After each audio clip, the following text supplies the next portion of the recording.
"You're in danger. Pretend I'm your dad," the biker whispered to the bride. The organ music swelled through Grace Chapel, filling every corner with the traditional wedding march that had accompanied countless brides before her. But for Sienna Mitchell, walking down that flower-lined aisle felt less like a dream and more like wading through deep water, each step heavier than the last. She was 29 years old, wearing the ivory gown she had spent months choosing, carrying a bouquet of cream roses that trembled slightly in her hands. The afternoon sunlight streamed through the stained glass windows, painting colorful patterns across the polished wooden pews filled with 180 guests. Everyone she knew was watching. Her mother sat in the front row, dabbing her eyes with a handkerchief. Her bridesmaids stood at the altar in their soft pink dresses, smiling encouragingly. And there, waiting for her at the end of the aisle, stood Cameron Price in his perfectly tailored tuxedo, his smile confident and wide. Sienna had met Cameron 2 years ago at a charity gala. He was a financial advisor, charming and attentive, always knowing exactly what to say. He had pursued her relentlessly, showering her with expensive gifts and romantic gestures. Her friends had been impressed, her mother had been delighted, and Sienna had convinced herself that his intensity meant passion, that his need to know where she was at all times meant devotion.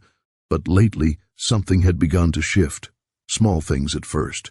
The way he would check her phone when he thought she was not looking, how he had gradually convinced her to stop seeing certain friends, always with reasonable explanations about how they were not really supportive of their relationship. The way his voice would change, becoming cold and hard, when she disagreed with him about anything important. Last week, when she had suggested maybe they should postpone the wedding, just to be sure, he had gripped her wrist so tightly it left marks. Then he had apologized profusely, crying, saying the stress of the wedding was getting to him, promising it would never happen again.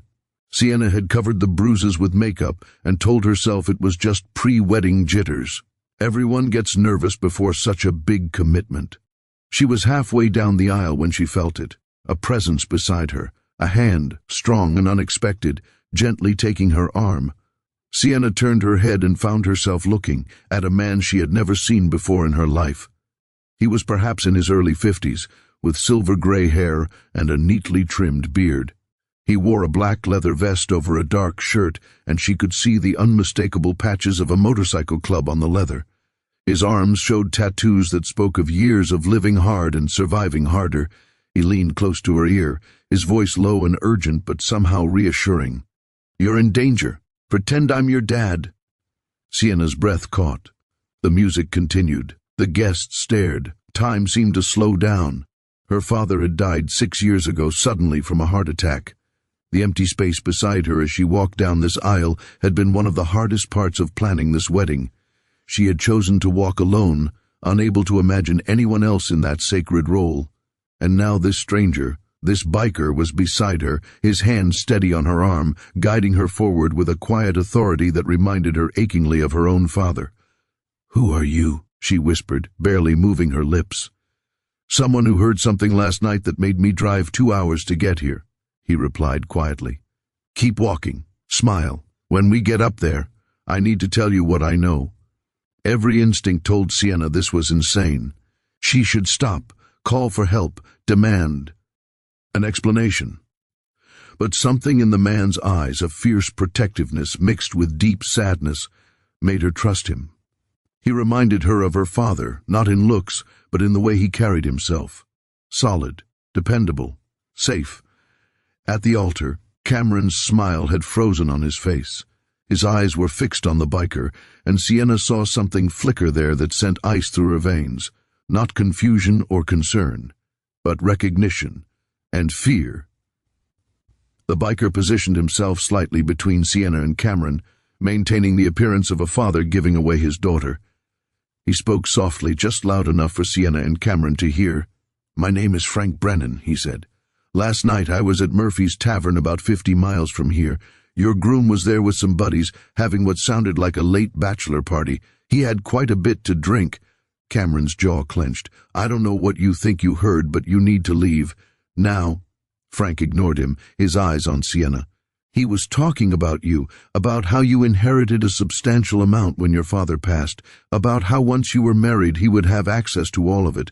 He used words like control and manage. He said some other things, too, things about how he would keep you in line once the wedding was done. Sienna felt the world tilt. Her father had left her his life savings, his retirement accounts, everything. It was nearly $600,000.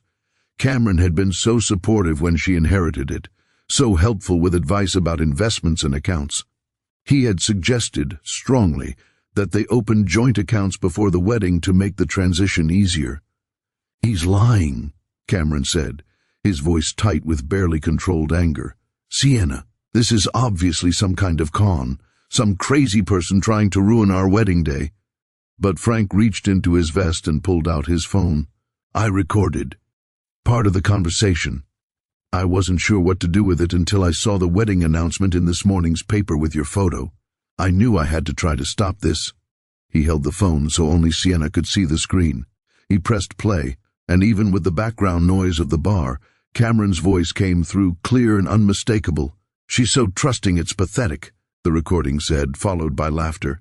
"Once we're married, all that money becomes mine legally, community property. I give it maybe a year before I'm ready to trade up, but by then I'll have what I need.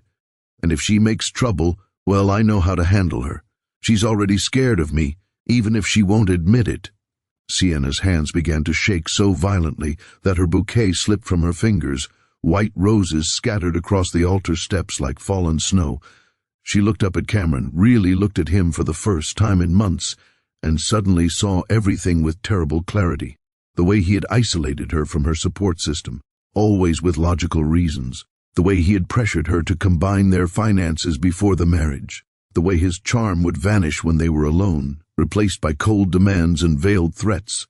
The way she had started walking on eggshells around him, always careful not to trigger his anger.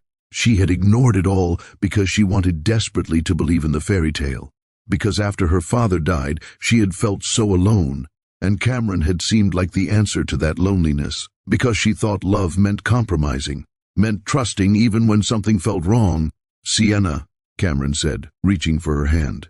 His voice was smooth again, controlled, persuasive. "Baby, this is insane. Some random guy shows up with a fake recording and you're going to throw away everything we have, everything we planned?" Frank stepped forward, putting himself more fully between them. "I have 4 brothers from my club sitting in the back of this church. They heard the recording too, and I already sent a copy to the police. They're very interested in talking to you, Cameron. Something about your previous engagement that ended with restraining orders." The color drained from Cameron's face. For just a moment the mask slipped completely, and Sienna saw the truth. Rage, cold, calculating rage that promised violence. "You have no idea what you just did," Cameron said quietly, and the threat in his voice made Sienna take a step back. Frank's hand moved protectively to Sienna's shoulder. "I know exactly what I did. I stopped a predator from destroying another woman's life." The church had gone completely silent. Guests were standing now, confused and alarmed. Sienna's mother had risen from her seat, one hand pressed to her mouth. Sienna looked at the man who had almost become her husband. She thought about the life she had nearly signed up for, the control, the fear, the slow erosion of everything she was. And she thought about this stranger who had driven 2 hours because he could not stay silent when he knew someone was in danger. "The wedding is cancelled," she said, her voice stronger than she felt. "Everyone should go home." Cameron lunged forward, grabbing her arm with a grip that was meant to hurt. "You're not walking away from me," he hissed. "Do you understand how much time I've wasted on this? How carefully I planned?" Before Sienna could react, Frank had moved. His hand caught Cameron's wrist with practiced ease, breaking the grip and pushing him backward with controlled force. "Touch her again, and the police will be the least of your problems," Frank said calmly. Several men in leather vests had moved up from the back of the church, forming a protective wall.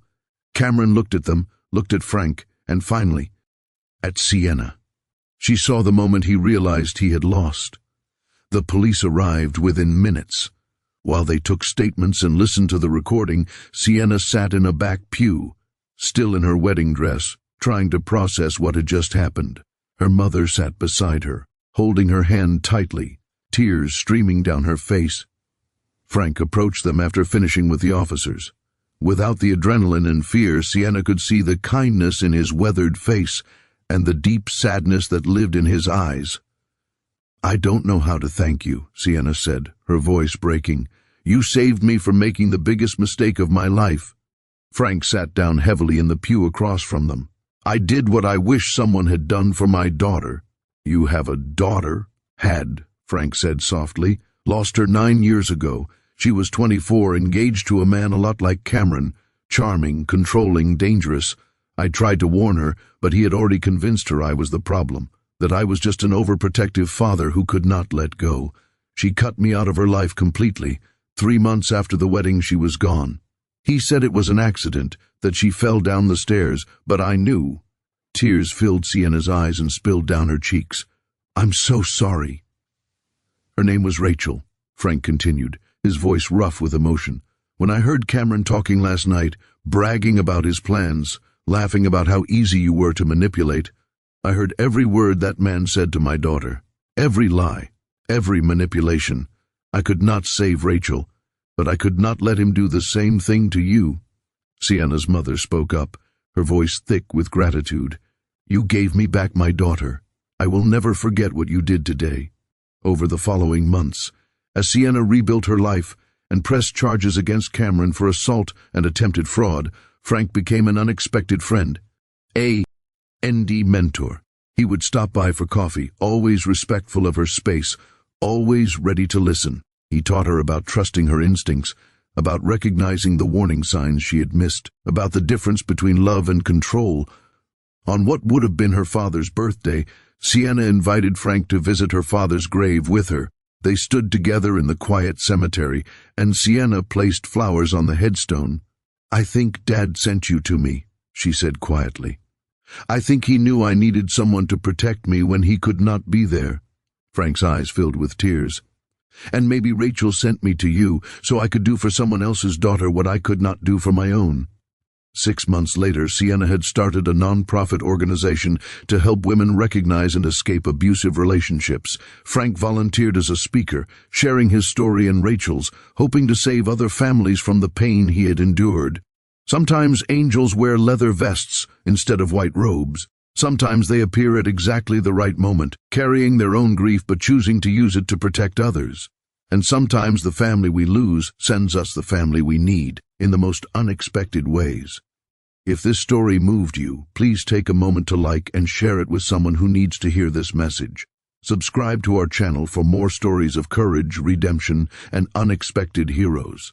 And leave a comment below telling us about a time when someone stood up for you, or when you had the courage to listen to your instincts. Your story might be exactly what someone else needs to hear today. Thank you for listening.